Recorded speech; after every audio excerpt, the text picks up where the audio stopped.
Mesdames et messieurs, très chers téléspectateurs, bonsoir et bienvenue à cette édition de journal sur votre média Eva Patrick TV 2. Voici les sommaires. Drame à Walikale, le chef du village Buruti a été assassiné par des hommes armés non identifiés. Une communauté sous le choc, la peur et l'incertitude gagnent la population. Sud Kivu, les FARDC annoncent avoir repris les contrôles de la ville d'Uvira après les départs de forces étrangères et leurs alliés. Une reprise stratégique saluée par les autorités alors que la situation reste sous surveillance. C'est tout pour les sommaires, les détails sous peu.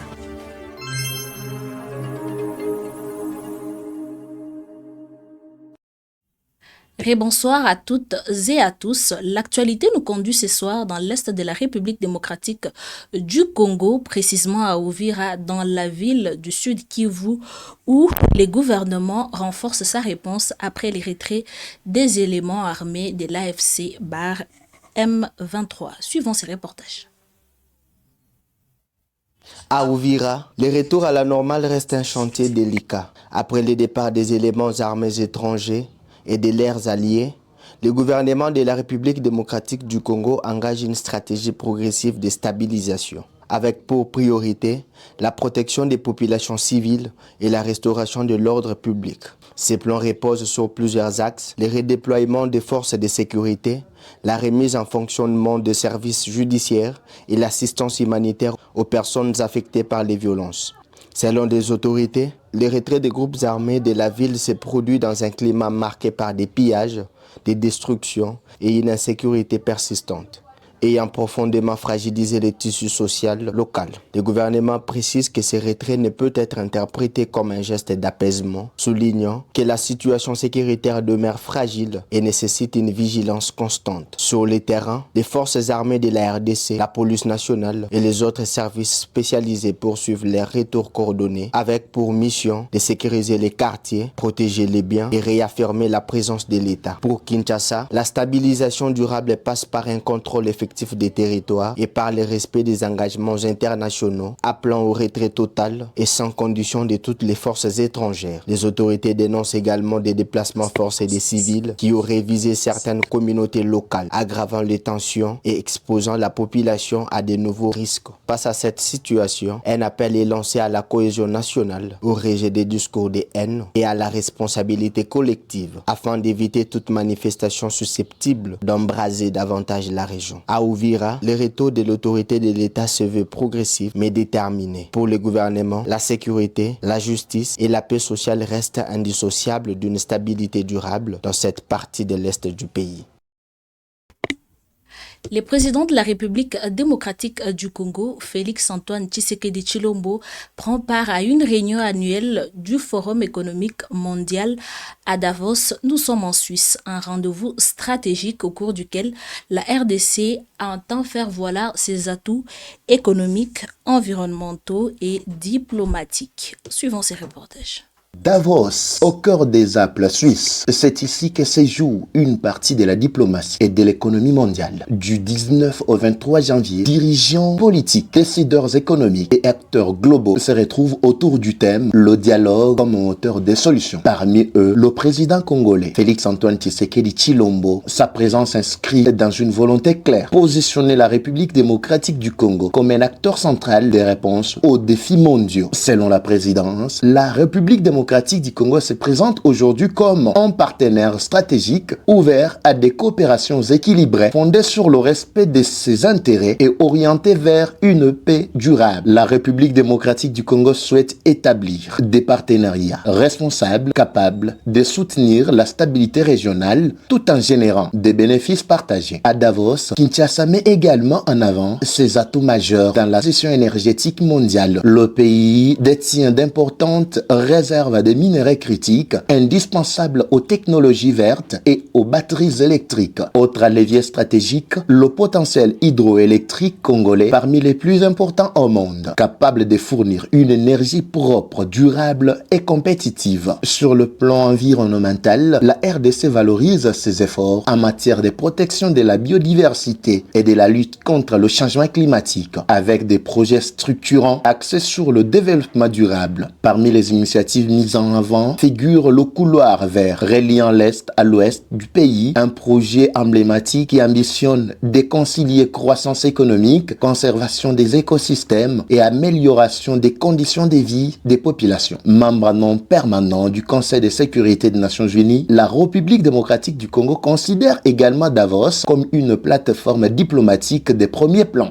Kinshasa y défend le multilatéralisme, encourage le dialogue entre les États et plaide pour un engagement international renforcé en faveur des paix et de la stabilité régionale. À Davos, la République démocratique du Congo entend donc faire entendre sa voix, consolider ses alliances et affirmer son rôle de pays de solution face aux défis économiques, climatiques et sécuritaires du XXIe siècle.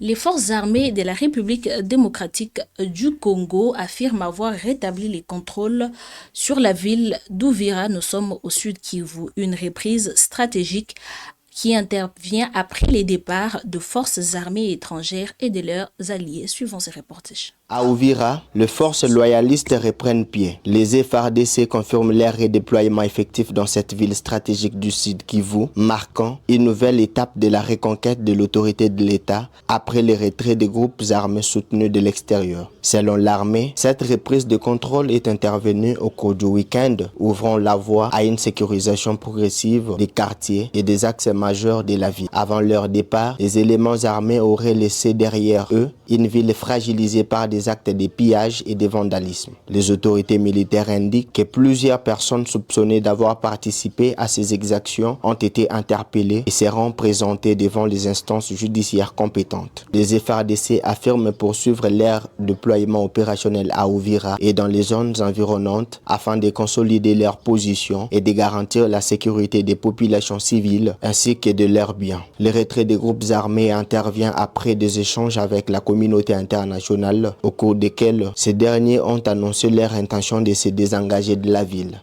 invoquant leur adhésion à un cessez-le-feu. Toutefois, pour les autorités congolaises, cette communication reste sujette à caution, estimant qu'elle ne reflète pas une volonté de désescalade sur l'ensemble du théâtre des opérations. Malgré les retraits d'Uvira, la situation sécuritaire demeure préoccupante dans plusieurs zones de l'est du pays. Les autorités de Kinshasa dénoncent la poursuite des expansions territoriales de groupes armés, accompagnées de la mise en place de structures parallèles échappant au contrôle de l'État. Uvira reste un verrou stratégique majeur pour les dispositifs sécuritaires nationaux. Sa position géographique en fait un point clé dans la protection des provinces orientales, dans la prévention de toute avancée vers des zones économiques sensibles du pays. Pour l'armée congolaise, la priorité reste claire: sécuriser durablement Uvira, restaurer l'autorité de l'État et protéger les populations dans un contexte régional toujours marqué par de fortes tensions.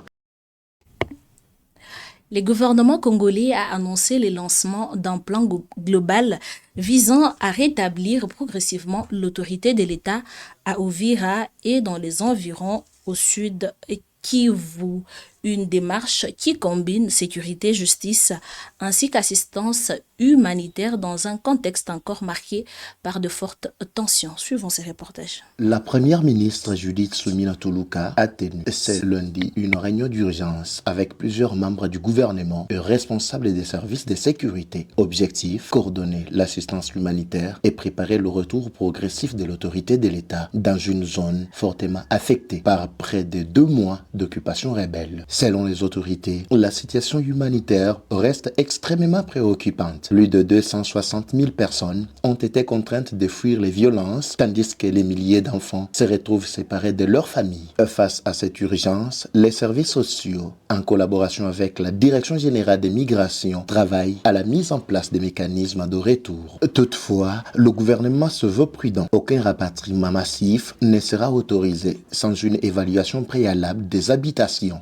dont beaucoup ont été détruites. Pour l'exécutif, le retrait de ces groupes armés ne suffit pas. La priorité reste la sécurisation durable de la ville et la réinstallation effective des services publics. Le porte-parole du gouvernement a précisé que le retour des autorités provinciales, y compris celui du gouverneur, dépendra de l'établissement d'un dispositif sécuritaire robuste par les forces armées de la République démocratique du Congo et de la police nationale. Objectif affiché est clair: restaurer l'autorité de l'État, accompagner le retour des populations et prévenir toute nouvelle flambée de violence. Les autorités ont salué l'attitude responsable des communautés locales durant cette période difficile. Un appel solennel a été lancé en faveur de la cohabitation pacifique, du rejet de toute stigmatisation et de la préservation de l'unité nationale, considérée comme un pilier essentiel de la phase actuelle de la stabilisation. Patrick Moupoy signe ses reportages. Page noire dans cette édition, un drame secoue les territoires de Walikale. Nous sommes au Nord Kivu. Le chef de village de Buruti a été tué par des hommes non identifiés. Un assassinat qui plonge la communauté déjà éprouvée dans la peur et l'incertitude. Suivons ces reportages. Les villages de Buruti s'est réveillé dans la stupeur. Son chef coutumier, Mongo Baruti, a été abattu dimanche par des individus armés qui ont aussitôt pris fuite. Le crime s'est produit dans une zone actuellement contrôlée par les rebelles de l'AFC Barem 23. Sur place, les circonstances exactes du meurtre restent inconnues. Les autorités locales confirment toutefois l'ouverture d'enquêtes pour identifier les auteurs et faire toute la lumière sur cet acte criminel. Les responsables de la chefferie appellent la population à garder son calme et à rester vigilante malgré un contexte sécuritaire particulièrement tendu. Depuis plusieurs mois, cette partie du territoire de Walikale vit sous une pression permanente, marquée par des violences récurrentes, des restrictions de mouvement et des atteintes aux autorités traditionnelles. Pour les habitants de Buruti, ces meurtres n'est pas un cas isolé. Ils dénoncent une multiplication des actes ciblés contre les leaders communautaires considérés comme des repères essentiels de cohésion sociale. Cette disparition brusque survient alors que la communauté est encore sous le choc d'une catastrophe naturelle récente qui avait coûté la vie à plusieurs dizaines de personnes, aggravant la détresse humanitaire locale. La mort de Mungu Baruti provoque une vive émotion dans la région. Les habitants réclament des mesures urgentes de protection civile ainsi que la sécurisation des autorités coutumières perçues comme des cibles de plus en plus vulnérables. Ils appellent également à des enquêtes indépendantes afin que justice soit rendue et que de tels actes ne se répètent plus. À Buruti, l'assassinat du chef de village renforce les sentiments d'abandon et d'insécurité. Une stratégie de plus dans une région où les populations continuent de payer les lourds tributs de l'instabilité armée. Une triste nouvelle endaye la province du Kasaï oriental. L'ingénieur Trésor Kachala, directeur provincial de l'Office de voirie et drainage, est décédé de manière brusque le samedi dernier. Une perte douloureuse pour l'administration publique et pour toute la communauté. Suivons ces reportages.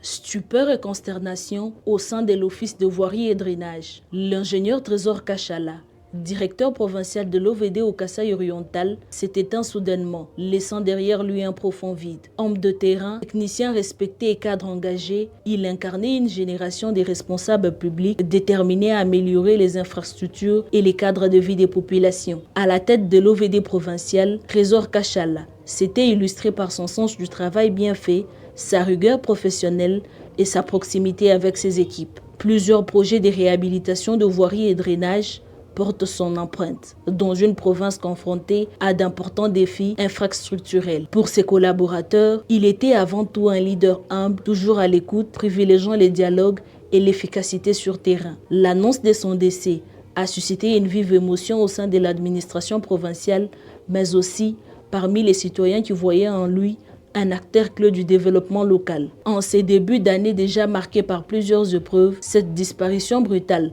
renforce les sentiments de tristesse et de fragilité au sein de la communauté. La province du Kasaï oriental perd aujourd'hui un cadre compétent et dévoué. Au-delà des fonctions, c'est le souvenir d'un homme de valeur au service de l'intérêt général qui restera gravé dans le mémoire. Nos pensées vont à sa famille, à ses proches et à l'ensemble du personnel de l'OVD. L'actualité, c'est aussi cet officier de la police nationale congolaise qui a été violemment agressé à Kolé dans la province du Sankourou après avoir interpellé un individu présenté comme membre de famille du gouverneur ad intérim Martin Issipia. Selon les sources locales, l'homme arrêté aurait auparavant blessé les fils de l'officier à la tête. Une vidéo largement relayée sur les réseaux sociaux montre l'agent dans un état préoccupant avec de graves traces de violence visibles au dos et aux fesses. Cet incident suscite une vive émotion au sein de la population et relance les débats sur le respect de l'état de droit et de la protection des agents de l'ordre dans l'exercice de leurs fonctions. Un incendie s'est déclaré en pleine journée les mardis au quartier Issani dans les territoires de Lodja. Selon les témoignages recueillis sur place, un homme a été grièvement blessé alors qu'il tentait de récupérer une somme de 2500 francs restée à l'intérieur de la maison en flammes. Les causes exactes de cet incendie ne sont pas encore connues. Les autorités locales pourraient avoir ouvert une enquête afin de déterminer l'origine du sinistre. Mesdames et messieurs, c'est par cette information que nous mettons un point final à cette édition, présentée par Hélène Ngala, coordonnée par Gloire Ngomba Kadima, Jean-Archange Kambale à la réalisation. L'actualité, c'est demain avec Gloire Ngomba Kadima. Portez-vous bien et à très bientôt.